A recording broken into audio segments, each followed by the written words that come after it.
Well, hello, ladies and gentlemen, and darters alike. We are back and better than ever for one more day of action here at the Tennessee Regional in Nashville, Tennessee, for the 38th annual tour from BullShooter and Arachnid here. Excited to be bringing coverage. I'm joined by Gordon Dixon in the booth, and of course, I am Nick Teixeira. Today, we are going to be starting off with some Pro Doubles 501. Gordon, I'm excited to be bringing the action. How about you?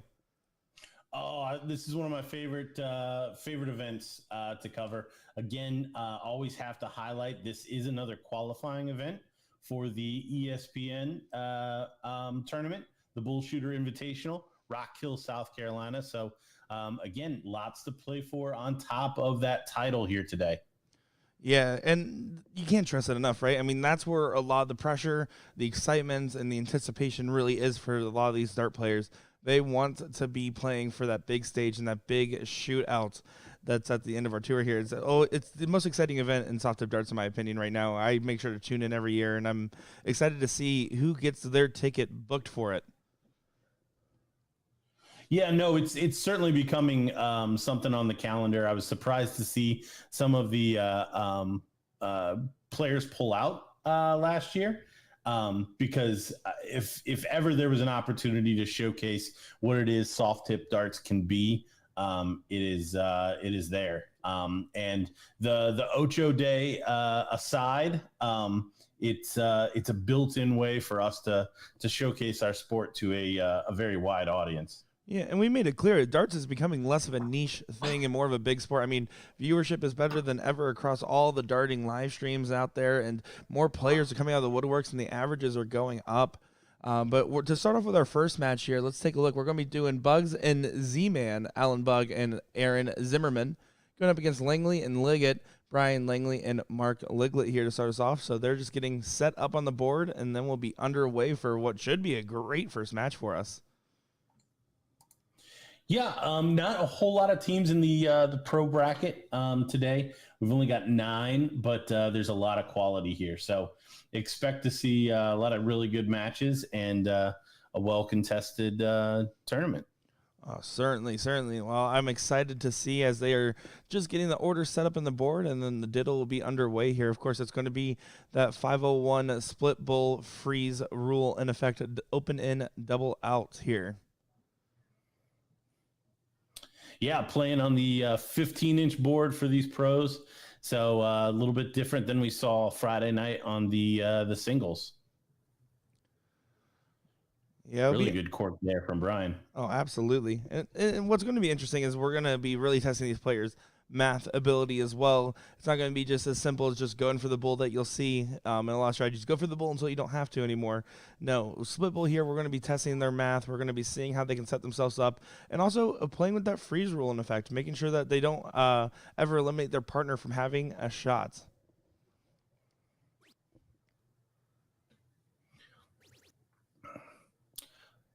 So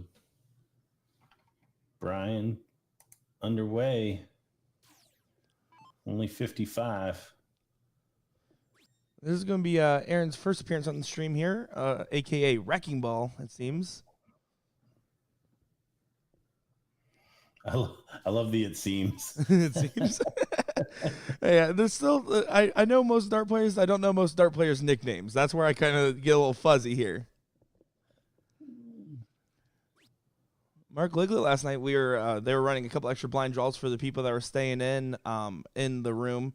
He had a good run, and he had a partner, Macy May, that's a little bit newer to the sport, and he was what I got to see from watching him was he's a sportsman. He didn't care. He was just trying to get her motivated, good, and just settled in, and they ended up having a good run in the blind draw last night.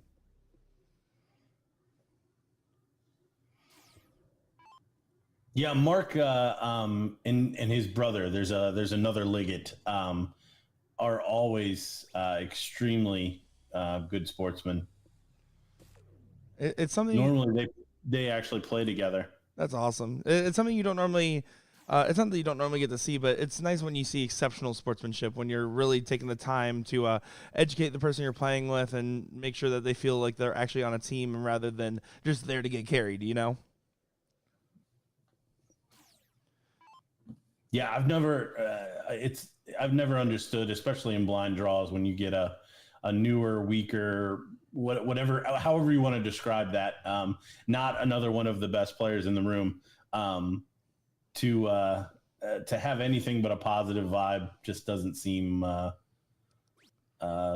like a good tactic whatsoever. I agree.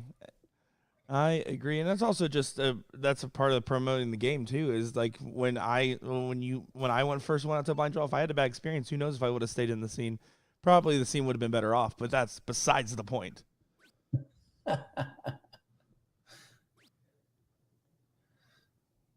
So Brian first up and is in the driver's seat here. Yeah, on a breakaway, but Mark kind of well behind at the moment. He's going to need to get his score in line to make sure Brian will get a shot at the out.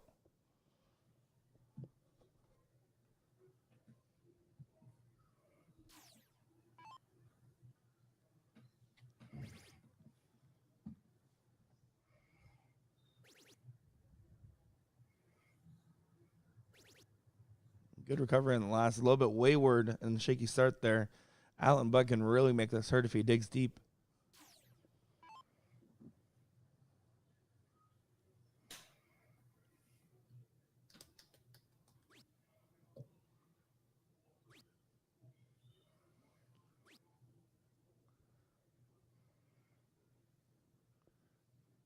Brian in the driver's seat, like you said, let's see what he's able to do and see if he can be the first one to set up on an out.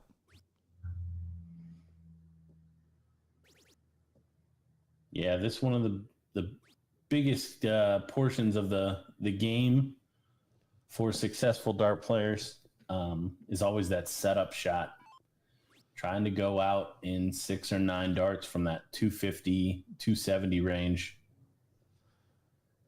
Yeah, exactly. That's a common misconception a lot of people have when they're watching high-level play. But, I mean, when you're talking to overseas guys setting up in 501 and high-level players in the U.S. and Canada here, they're thinking about it once they're below that 400 mark. I mean, that's starting to be a factor in their mind. And you'll talk to those guys as soon as they're in that striking distance where 3 darts can leave an out, they're going to figure out how to leave an out and best set themselves up. Yep, in the most standard format, when you're at 350, you can leave a finish and go out, and that's really when you need to be thinking about it. Anywhere from 350 down on how to go out as quickly as possible. So 154 here. Shot is on. 1818. Oh, double top for a 154. What a shot. What a shot there. And that's how you capitalize. First one out, first one to take it out. No one else was even on a finish. That was a great shot from Langley. Well, and he protected against a freeze. He may have never got another shot if he didn't take that out. The way the leg was playing out, he probably would have been frozen the remainder. So great captain of the team there. Takes out the big finish. Yeah, and that freeze rule is really brutal, right? Because if you get frozen in high-level play, you are almost certain to never get a shot. It's up to the player that froze you to get themselves back in and take it out from there. It's very hard to get another shot once you're frozen. And look at that. Brian staying hot, finds a 180. Yeah, starting off with some perfection. I mean, he's looking sharp today, let me tell you. He was hanging out watching Mark play in the blind draw for a while, and then there was this little kid named Jace running around. He's probably like 7, 8 years old. He was hanging out with him, playing dinosaurs or whatever they were doing, and just having a good time hanging out and really enjoying the tournament hall.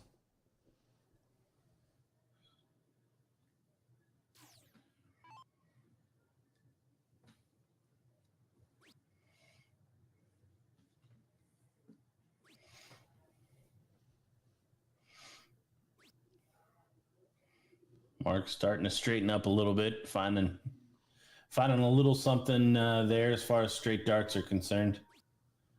The triples will come. Exactly. It's about staying true. I mean, most of these guys are going to stay in that 30 point per dart range because that means that if they're hitting a 33 point per dart, they're shooting a 5 mark every round. They're going to try to stay within that range if they can. Oh, look at this. Oh, The crowd boos. Yeah, they absolutely do.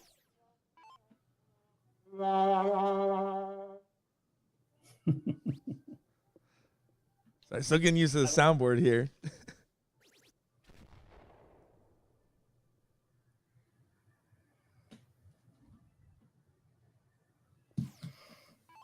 Mark here definitely needs to find a ton if he can.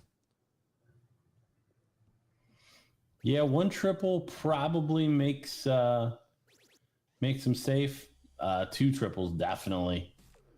Yeah, now he's right back in line with Aaron and Allen.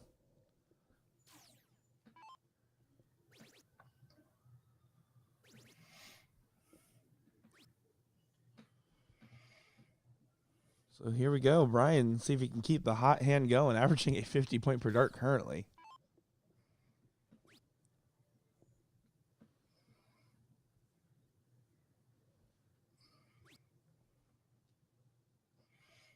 Oh, Nat needs a treble to leave a finish. Finds it. Yeah, he did take a 1.54 on his last go around, so 1.34 more than doable. Although you would like to imagine he wanted to put a little bit more heat. It gives Aaron a great shot to really set himself up keenly.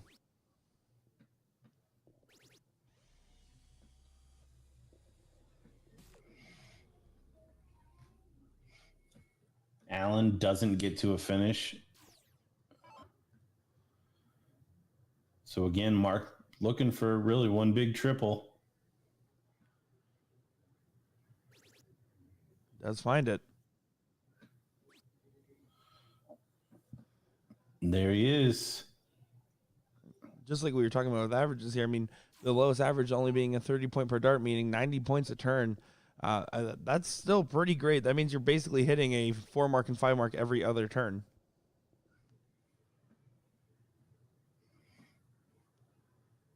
One, 3, 4.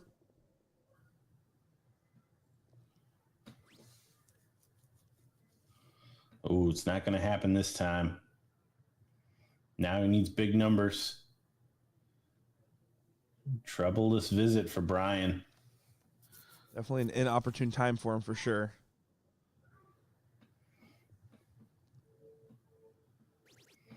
So big shot here from Allen can put a lot of pressure on Mark. Absolutely. And it's more about, especially for Allen and Aaron right now, it's more about just outscoring Mark here and setting up a freeze. Mark, on the other hand, if he gets below 86, can guarantee that Brian will have a shot. Will not happen now, though. Oh, no. Even with a treble, may still spell danger here. 152 is a finish. I don't want to focus just on the freeze. Aaron can finish here. Needs to get below 53. Will get below 53, so there is a freeze in effect now for Brian. Can't take it out. All you can do is get as low as possible and hope Mark gets a shot if Allen does end up missing the 86, which he very well can hit.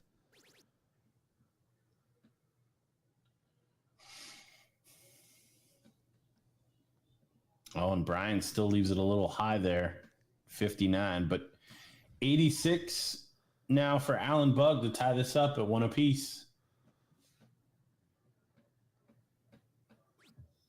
Going 18 for 32 there. Great second dart. And what a shot there from Allen Bug. One apiece now in this race to 3.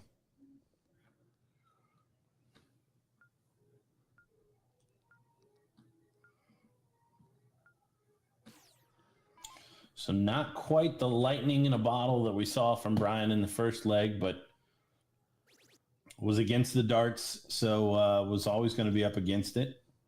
And here they are starting again.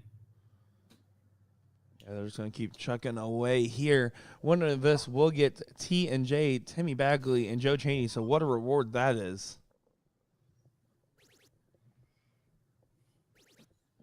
Yeah, not going to be very many easy rounds in this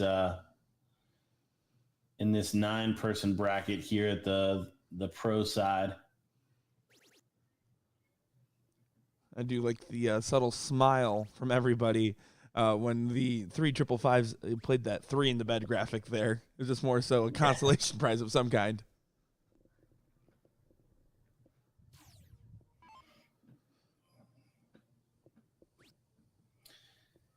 Yeah, between that and the donk that it makes when you hit outside of the board, all very backhanded rewards built into these BullShooter boards. Nothing is ever as satisfying as the elusive question mark, in my opinion. Even the board gives up on figuring out what happened. You see here, kind of a lax game from everybody involved so far, at least comparison to the standard we saw in the first two. Well, I tell you, Sunday darts can sometimes really stress you out on trying to find it again after 2 days of competition. I certainly can understand that feeling. Not as hard for me when I go 2 and out. But that being said, the Trips event ran until about 10 o'clock, give or take, last night, maybe a little bit earlier. So at least they got hopefully a decent night's rest. Well, and honestly, I just want to highlight just what Arachnid has done with their tournament format, adding a couple of grand and changing around some of these events to allow for those earlier nights and not having to play until 2 and 3 in the morning. Again, some of the automation that they've built in to their tournament structure, all very positive changes for them. Well, 180 answers 180 there, as of course I comment on their standard. They took it personally, and now they're playing phenomenal. And I couldn't agree with you more, Gordon. Absolutely. As someone that's played with the player's perspective in the Florida regional, and now seeing it on the other end here, using the Tournament King and stuff after getting that initial education on the players of how to do it on their phone or with their hot button. I mean, brackets are running smoother than ever. Board calls are faster than ever, and this tournament is in full speed running along.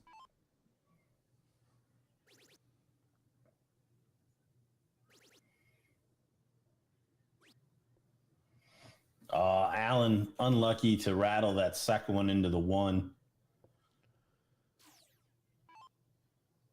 Brian and Mark really just need to keep bringing down their scores here.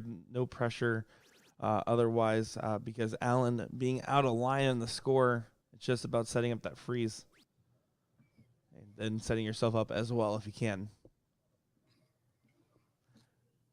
Yeah, I see a couple questions in the chat here about how to participate in everything. It's an open event. You're either on the pro list or you're not, unless you have a known pro status. And so all you have to do, download that BullShooter app, and then in there, once you make an account, you will have a code. That's the code that you use to sign up and pre-register for events.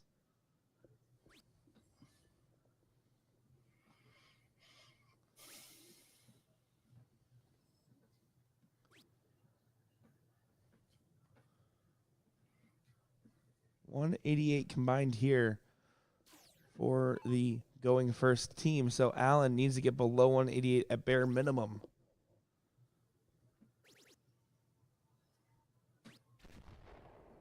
We'll do so, but if Brian doesn't take it out, he needs to keep that freeze in mind. So 18 for tops here. Yeah, pretty much just can't bust here. Can't bust and stay inside. I almost would say just hit the button here. Opponent's on 50. You want him freeze. I don't think he should risk it. He's more than talented enough to hit a single, but under pressure scenario, is it worth the risk? Yeah, he's debating it right now. Yep, he's going to push off. Good choice. That's a good choice, in my opinion. 50 is more than doable for the wrecking ball here.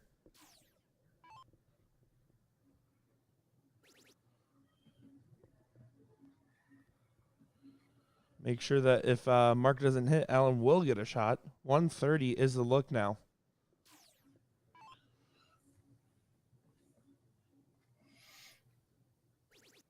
Taking the 20s route. Going to stay on it. Single leaves bull. Trip leaves double 5.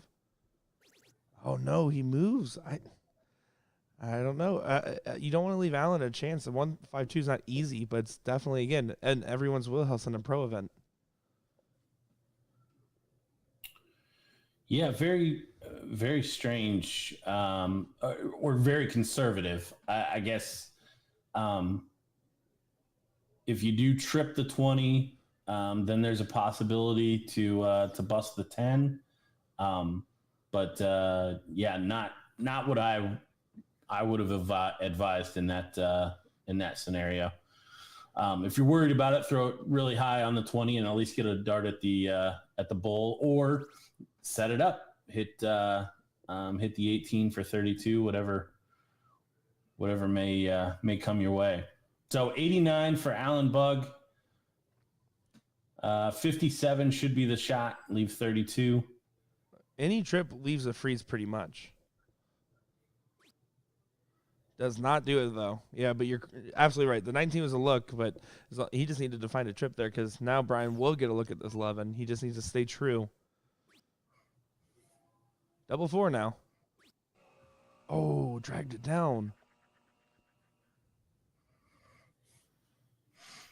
But 2 is still frozen, so Aaron's going to have to push off.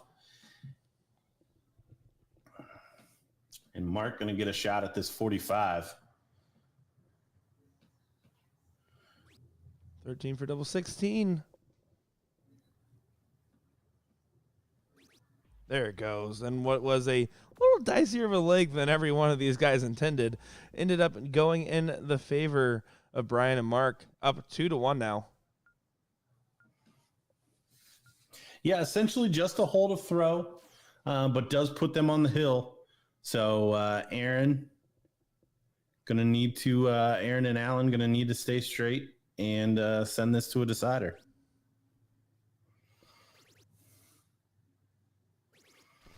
That's a good start there from Aaron. It's one of the things with that split score format, where you have everyone shooting on their own score, is the A player, their job is just to hit trips and get to an out. The B player has to worry about managing the freeze. They have to worry about making sure that they also leave themselves an out, and they have a lot more other factors to realize as well. I think that anchor position is harder in this format than in any other.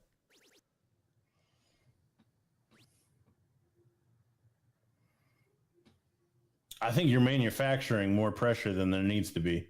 You have 501 just like everybody else. Go down there and take it out.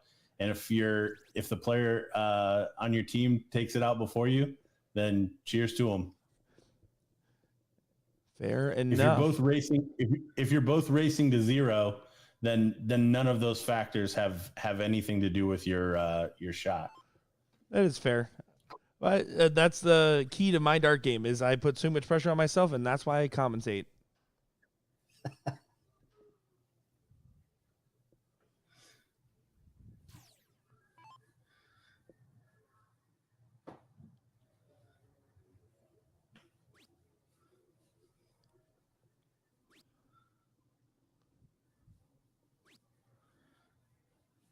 $60 for Brian there.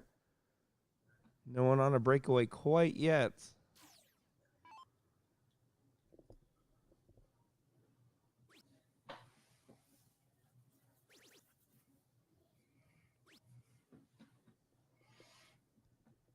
Oh, both sides of the target there.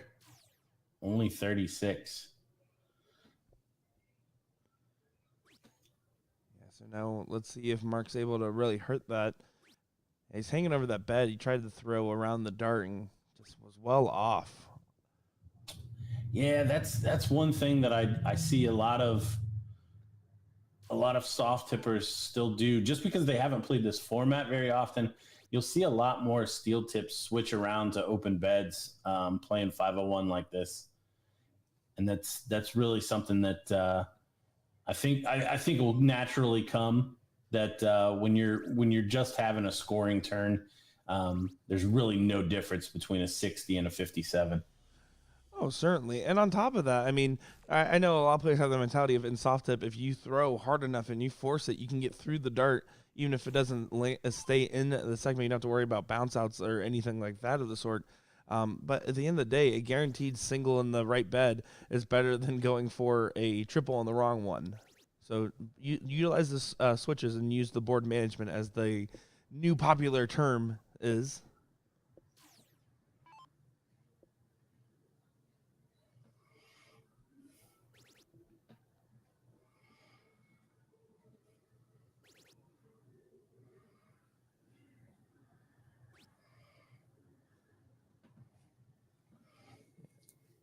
You see Mark Good there. shot there from Mark. It was a solid round. He placed it right on the right side of the bed. Felt the need to move over to the side there, but was able to correct on the last. Great shot there, though, from Aaron, giving himself the first look at a finish on next go-around if he's able to. I was going to say, Allen really needs a big scoring turn, and at this point still may not be enough. Look at this from Brian. Doesn't connect on last, but what timing from Langley. Trying to shut her down here.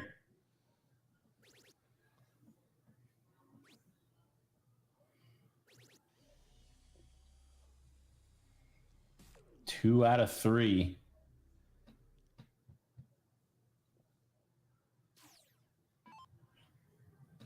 We'll see. Basically, a good turn here from Mark, but that was exactly what Allen needed to do to put a lot of pressure on it, and it's going to pay off.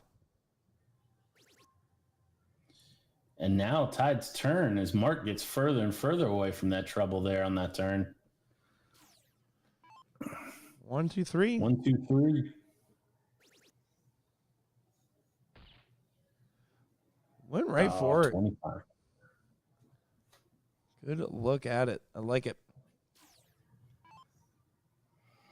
Now, no shot available for Brian at all here. Can only bring it down.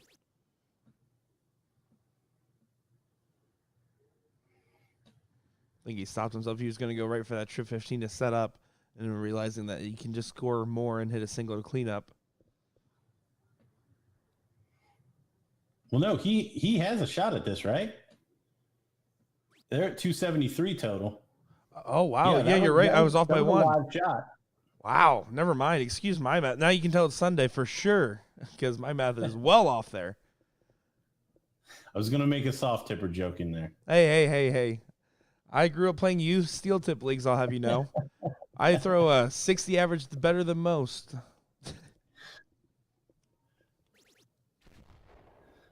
Oh, great last. Great last from Alan Bug. All the pressure is on the back of Mark Liggett now.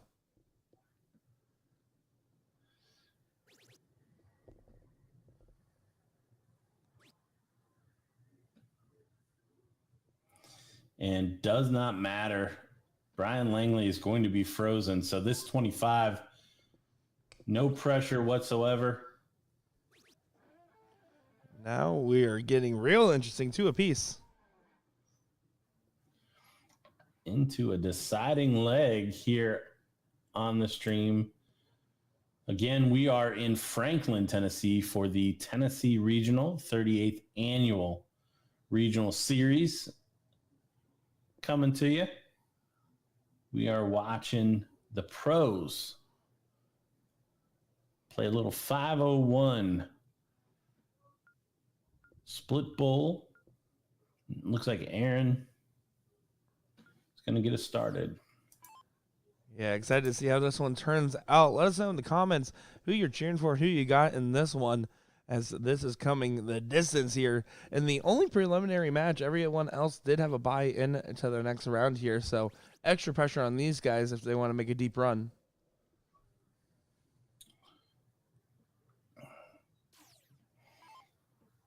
An opening already for Brian, who started this match off on fire. And you see the come on as he only finds 26. So Sunday deciding leg, maybe not at full capacity just yet for these players. I definitely think whatever team ends up coming up on top here will be more of a handful for T&J because of the fact that they are getting those extra warm-ups, the extra practice, and the extra jitters out of the way for that Sunday event.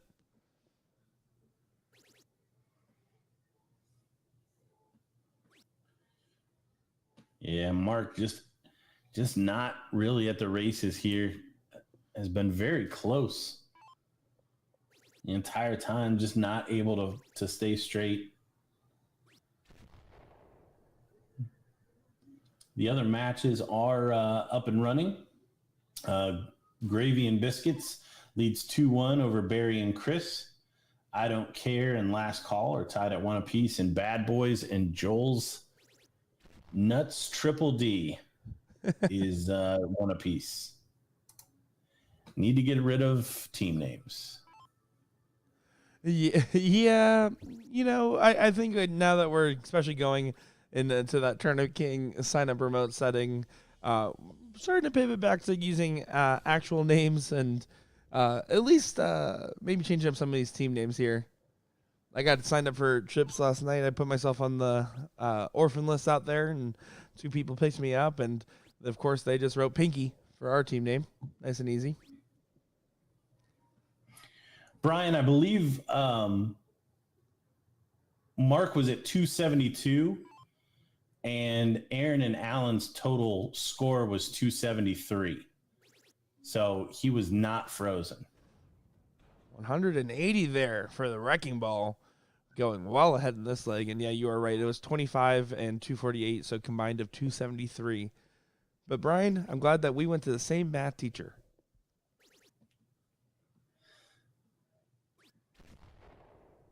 Oh, Brian trying to stay with him.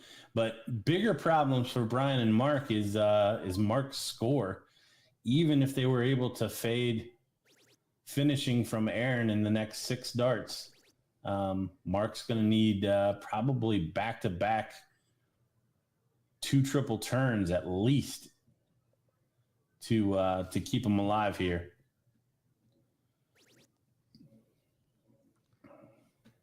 All right, well, let's see what happens. Oh, it does connect.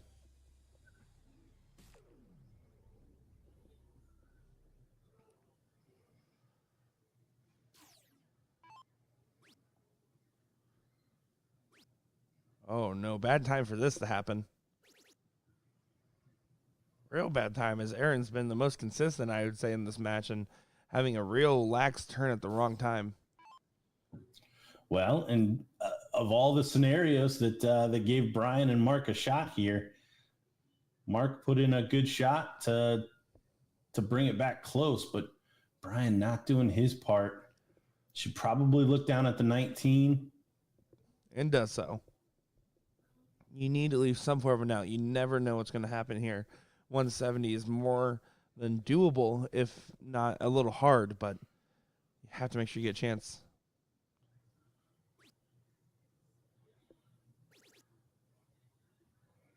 Oh, and it registers a 555. Yeah, very unfortunate. Mark here. Huge opportunity for him now. Still needs a big shot here. Have to imagine Aaron's going to right the ship after that poor turn. Maybe even get a whack at that 137. Good catch on the last. Yeah, that is a great shot.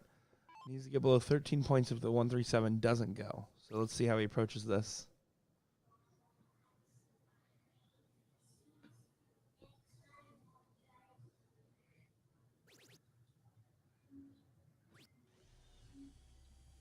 Oh.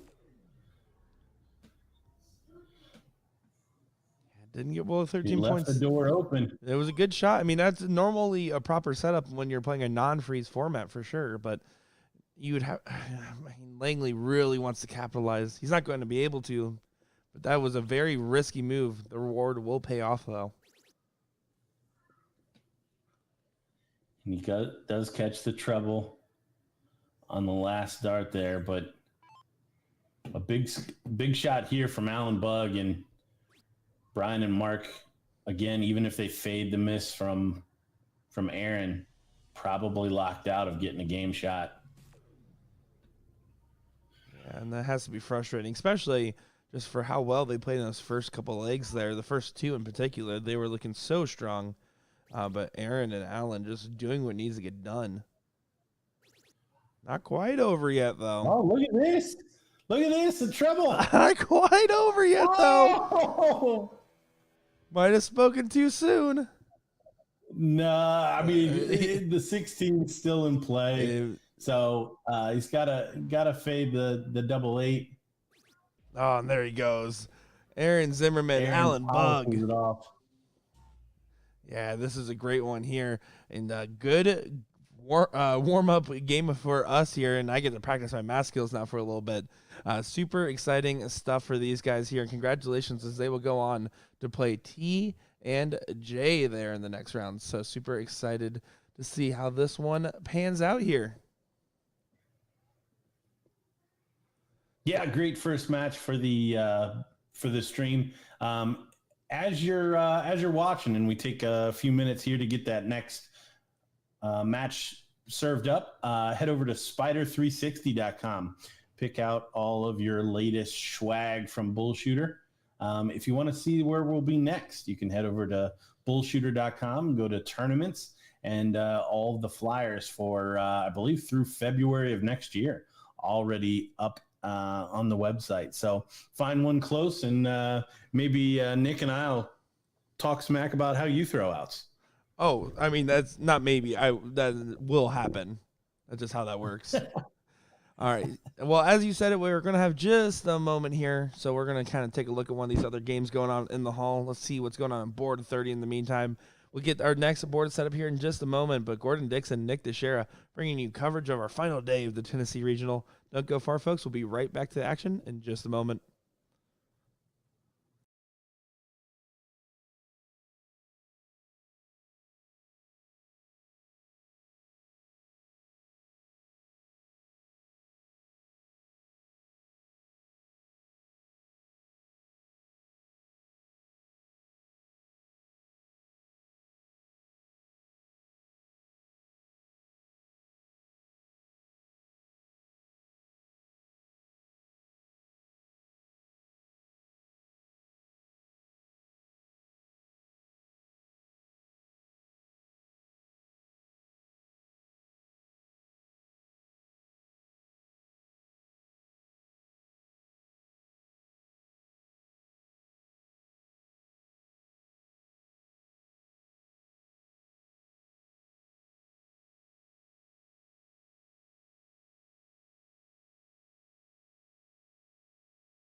Welcome back, ladies and gentlemen. Darters like, hope you didn't go far as we are back in the action here.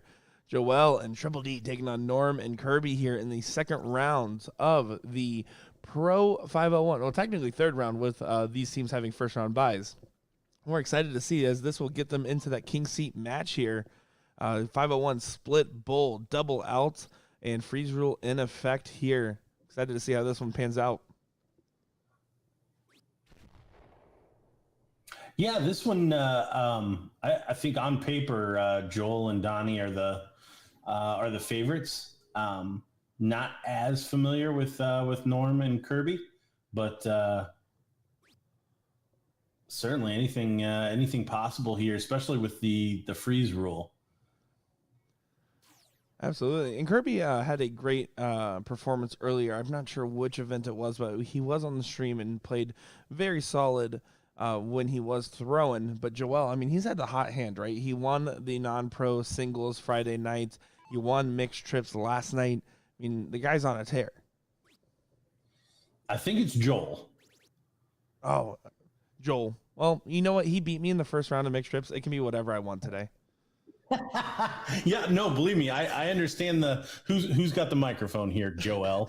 I 100% understand that line of thinking. But just in case anybody was about to jump into the comments, yeah, Joel Stockdale.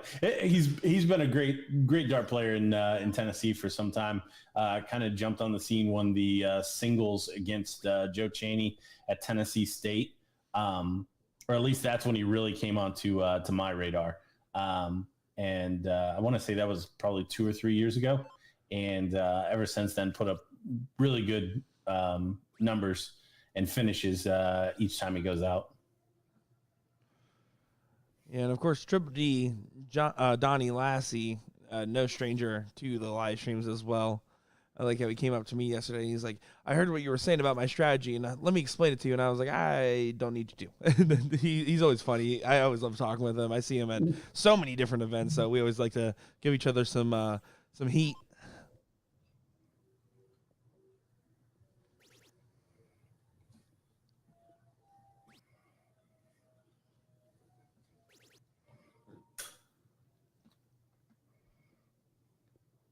Let's see what Triple D's able to do. He's one of those hot and cold players where, I mean, you really see these really streaky moments, and then he kind of comes back down to earth and streaks again, as we're seeing right here. Yeah, big shot for Donnie there. Puts a lot of pressure on Kirby to stay within touching distance as well. Yeah, a little bit of a jumpy throw there for Kirby. Oh my gosh, so much movement in that. I'm sure. I mean, Kirby obviously playing in the pros, probably a very talented player, but everything needs to line up for those players that have a lot of movement in their stroke, and it can go really wrong when it isn't lining up. I mean, look at the difference between Kirby and Norm here on the same team, right? I mean, nice and simple for Norm. He does do a little bit of an arm raise at the very end there, but otherwise, I mean, that's a pretty simple movement. Well, in Norm, yeah, if we're talking about throws, Norm does not follow through, which is another kind of huge hindrance. Again, not that you can't be good. Chizzy, if there's any Chizzy fans out there, he's got a very snatchy throw. But what it does do is it again just kind of hamstrings you for how well and how consistent you can be for most players.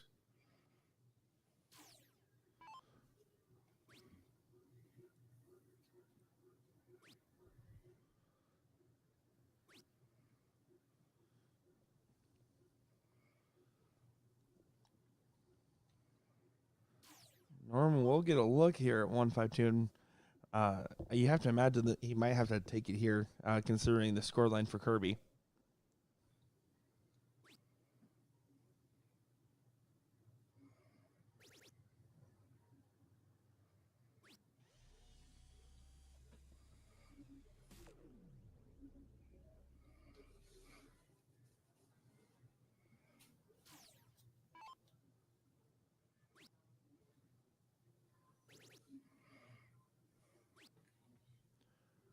Triple D getting himself in range at 92. All the pressure now on the back of Helton.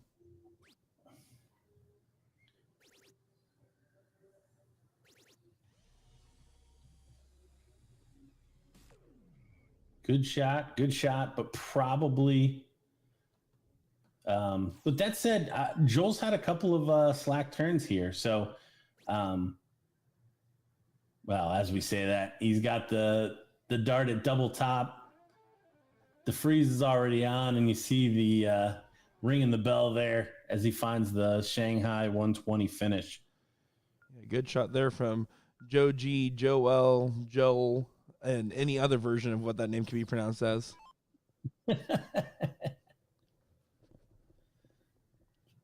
Norm here to start it off. Showed a lot of consistency in that last leg here, and going first, he just needs to keep that up, and he will probably get another look at it out, but not the right way you want to start it off. You can see the frustration he has in that first dart.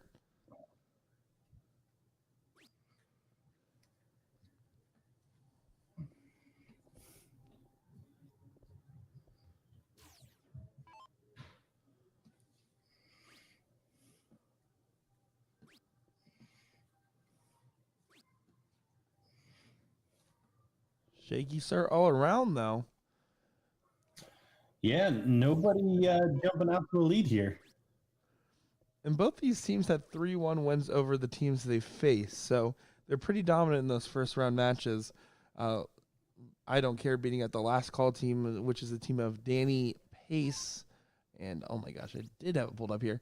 The last call team of Danny Pace and Geoff Miller, and then on the other end you have the Bad Boys team, which we're familiar with, Mason Sasser and Kelly Thornton. Mason Sasser, the 15-year-old phenom that made the pro list yesterday.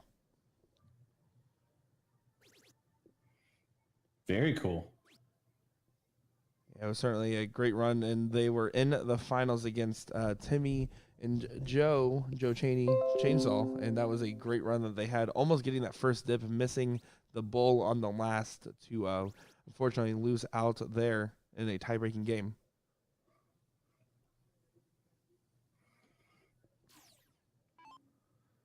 Which makes me feel better losing to them in Florida. Here comes Kirby. Nice 2 triple turn, but Donnie Lassie started with a 1080. Needs to keep that going. Yeah, you can see the players in the B position are really kind of carrying the torch in this leg in comparison to the players going first. And sometimes it works out like that.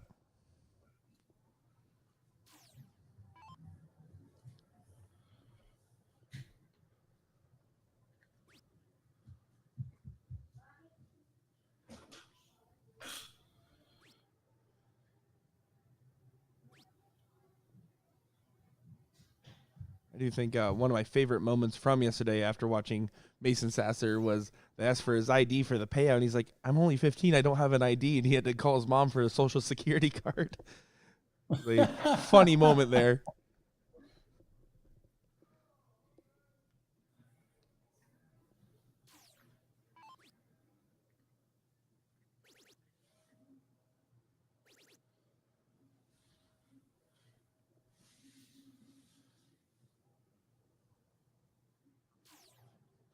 So, Mark Bond, to answer your question, if you place top 3 in the Pro-Am, if the Am can get moved up to Pro, but if it's 2 amateurs playing together, they choose who they want to move up. In the case of Kelly Thornton and Mason Sasser, they were actually both amateurs, so therefore they chose Mason to move up.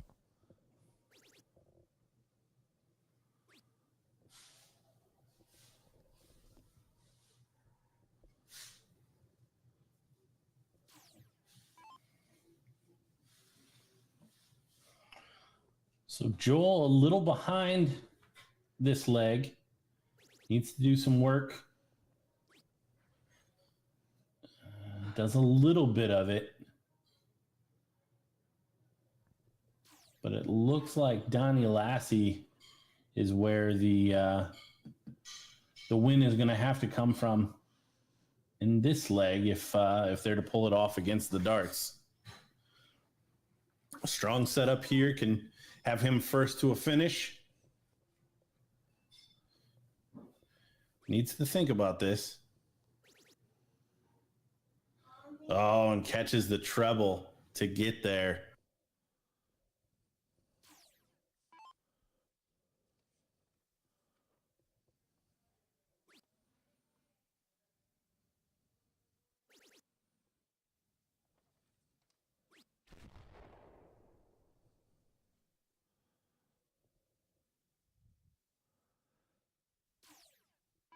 Joel here now, 228. So he was able to do with it. He's going to need to do something with it.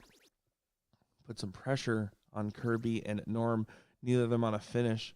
Wants to make sure they are feeling the heat and the pressure on them.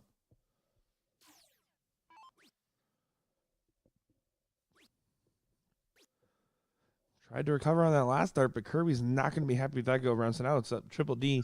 No immediate pressure. Take out the 137, but we'll get a clean look at it.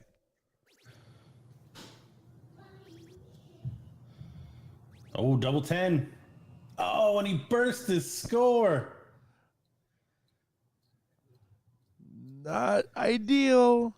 Now it starts to get real dicey because Norm and Kirby can set up a freeze, although Joel will get a guaranteed look at this.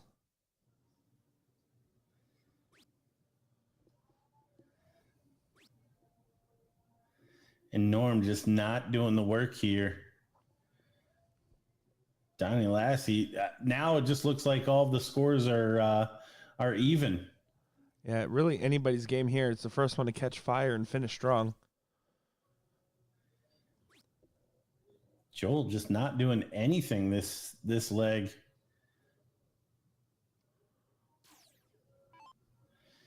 See Donnie back there shaking his head. Kirby putting in a big shot. 137 still in play. Same way. Oh, back to the 77 or 57.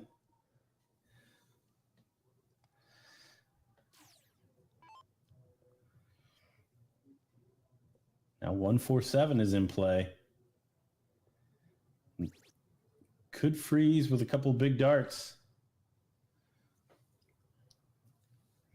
And it's not going to happen. So now 113 for Joel. Would kind of be out of nowhere here in this leg. I would have to agree with you there. The consistency or lack thereof that he's been showing compared to how we've seen him, and I'm saying this purely because of how well he's played this whole weekend, it's going to need him to step up to the occasion right now.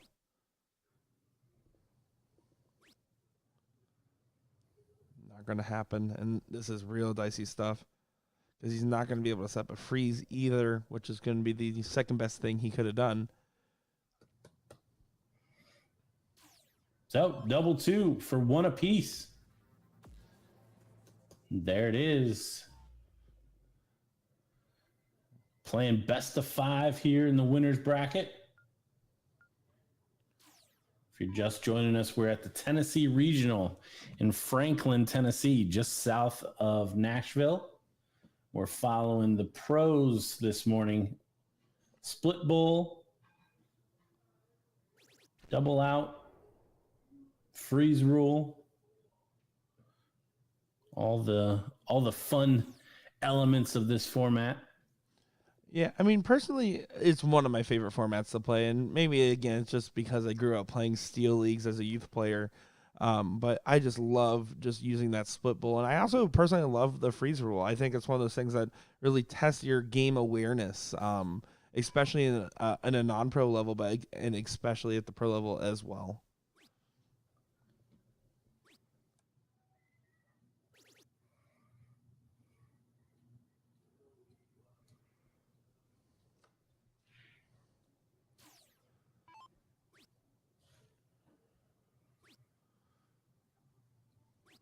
Good switch on last start for Kirby. Doesn't connect, but after that rough deflection on the second, needed to get anywhere else but there.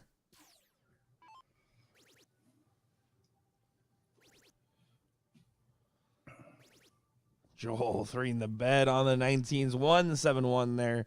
And yep, I think he's frustrated at the last leg and really taking it out on this one the best kind of way. Yeah, screw the 20s. They're overrated. That's why I never hit them. Scoring segment my foot.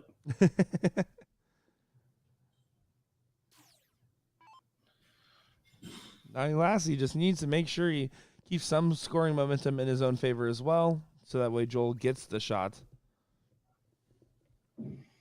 Good find there on the third. I know he's frustrated, but with the way Joel's playing this leg, you're exactly right. Making sure you stay straight, find a treble.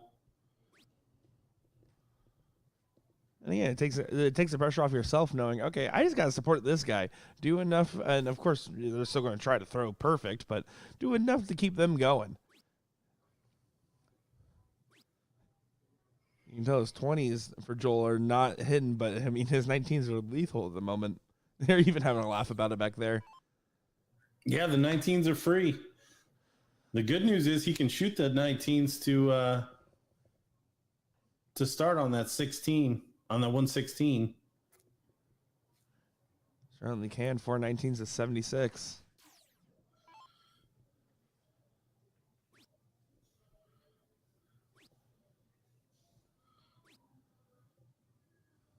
Frustrating last start, but no potential freeze available as, again, Joel's just well ahead in this leg. Throwing at 42.78 point per dart at the moment.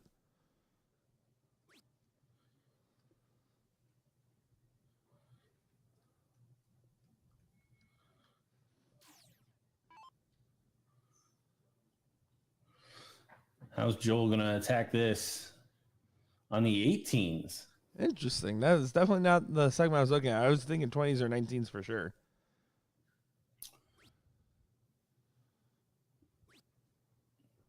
Well, yeah, it's just that's just not the right way to go at 116. Perhaps he paused because he missed by 2 numbers. Maybe that was the start on the 20. I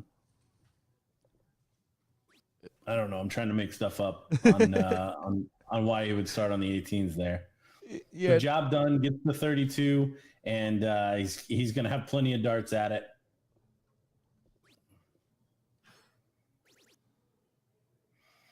As Donnie Lassie again puts in a big treble, keeping up with Norman Kirby, which is all you need to do with your partner sitting on 32. Certainly. 3 clean darts for double 16 now to get a 2-1 advantage.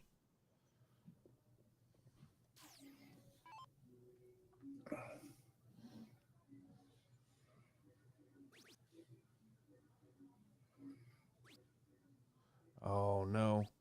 Yeah, I was going to say, you just bust it and come back and try that again. You don't need to worry about getting low. In this format, I don't know. I think you still try to get down as low as possible. I think you still try to probably hit a 1 to leave 8 just because you never know what's going to happen. I mean, it's certainly not a bad philosophy at all. It does put a little bit more pressure on Triple D to have to stay in front, but I mean, with Norm and Kirby in the 200 still, I think they're going to be okay. But of course, there's always that asterisk. You never know until it happens.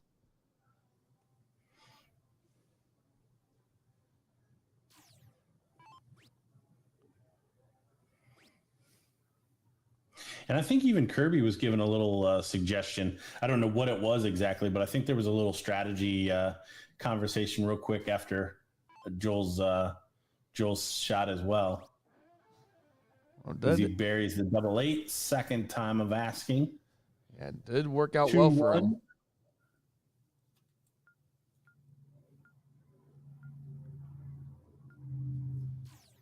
All right, well, here we go. Leg number 4 going on.